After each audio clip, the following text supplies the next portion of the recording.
লখিমপুৰ অংগনবাড়ী কৰ্মী সহায়িকা সন্থা জিন্দাবাদ। CITU জিন্দাবাদ।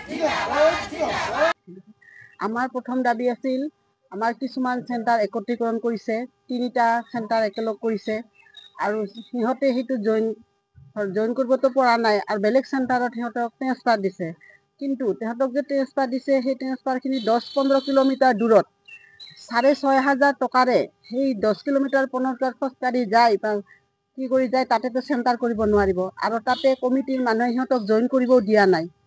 জইন কৰিব নিলে সিহঁতে এতিয়া কি কৰিব? সিহঁতে আহিতো এনেই বহি থাকিব লগা হ'ব, সিহঁতৰতো কোনো কৰ্ম নোহোৱা হৈ যাব।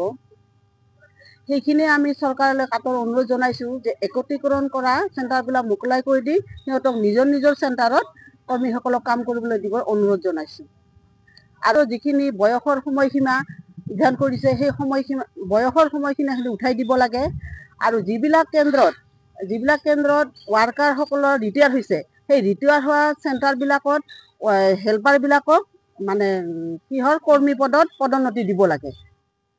আমাৰতো অসম চৰকাৰে মাননীয় মুখ্যমন্ত্ৰী মহোদয়ৰ কেবিনেটৰ মন্ত্ৰীসভা যিহেতু সিদ্ধান্ত গ্ৰহণ কৰিছে ইতিমধ্যে একত্ৰীকৰণ কৰা চেণ্টাৰসমূহ তাৰমানে 2টা মিলি এটা হৈছে যিহেতু, গতিকে আমাৰ পচান্ত্ৰিকাৰ 2টাৰ ভিতৰত এটা হৈ যাব। তাৰ লগত আমাক মাৰ্চ কৰিছে, কিন্তু একত্ৰীকৰণ হৈ যাব। আমাৰ গোটেই কেন্দ্ৰ এলেকাৰ যিখিনি বেনিফিচিয়াৰী হিতাধিকাৰী আছে সেইবিলাক তাৰ নামত যাব। এটা অংগনবাদী ৱাৰ্কাৰৰ হাতত যাব মোবাইলৰ পচান্ত্ৰিকাৰত।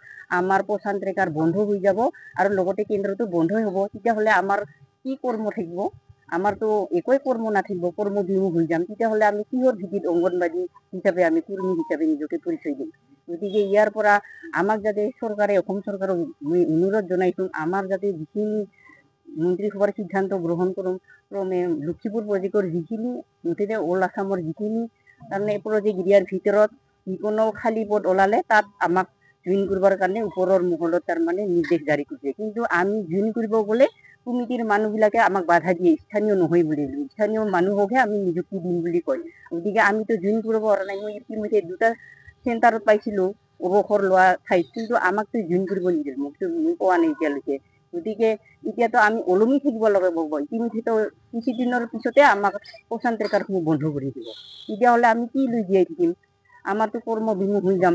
আৰু সেইকাৰণে অসম চৰকাৰৰ মাননীয় মুখ্যমন্ত্ৰী মহোদয়ক কাটৰ অনুৰোধ জনাইছোঁ যাতে আমাৰ কেন্দ্ৰসমূহ যিখিনি ইতিমধ্যে আমি পুনৰ নিয়োগ ব্যৱস্থা কৰিব পৰা নাই, সেই কেন্দ্ৰসমূহৰ কৰ্মী সহায়কসকলক যাতে কেন্দ্ৰসমূহ যাতে পুনৰ একত্ৰীকৰণৰ পৰা মুকলি কৰি আনি দিয়ে, তাৰ কাৰণে মই অসম চৰকাৰৰ মন্ত্ৰীসভাৰ কেবিনেটক মুঠতে আহ্বান জনাইছোঁ। আমাৰ ফালৰ পৰা কৰ্মী সহায়িকা সন্থাৰ ফালৰ পৰা, লখিমপুৰ প্ৰকল্পৰ কৰ্মী সহায়িকা সন্থাৰ ফালৰ পৰা, আৰু লগতে আমাৰ সহায়িকাসকলৰ পদোন্নতিৰ ক্ষেত্ৰত যি বয়সৰ খেলি মেলি হৈ আছে সেইবিলাক যাতে ৰেহাই দিয়ে, সেইটাও দ্বিতীয় কাৰ্যসূচী হিচাপে লোৱা হৈছে।